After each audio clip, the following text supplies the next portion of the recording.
Hello everyone, today magluluto ako ng magagawa ako ng chicken tocino. Ito po ay mix po ito.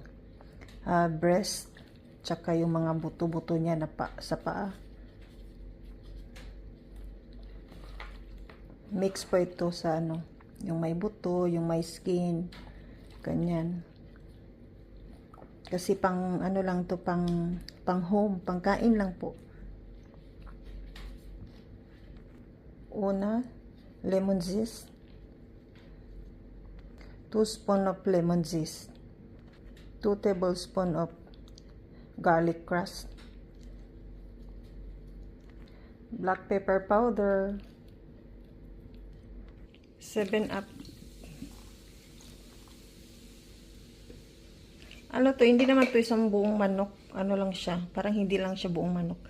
Ni-mix ko lang kasi. Yung tama-tama lang sa timpla ninyo.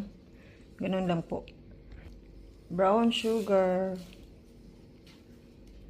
At ketchup. Pang kulay po ito, pang red. Kunting asin, pang paalat. Mix na natin.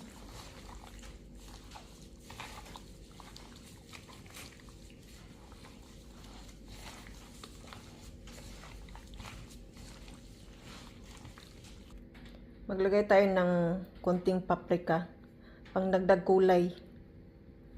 Mix natin ulit.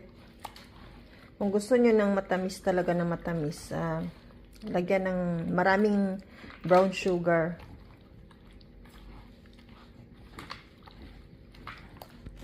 Yung iba kasi naglalagay ng food color na kulay pula para maging pula siya. Pero ako ginagamit ko yung ketchup at saka paprika kung may paprika kayo.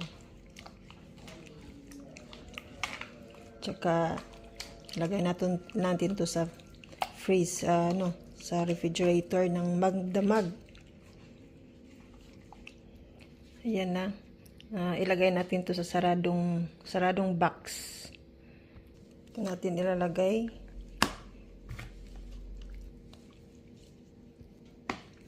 Lagay natin magdamag sa refrigerator at so i-try natin bukas.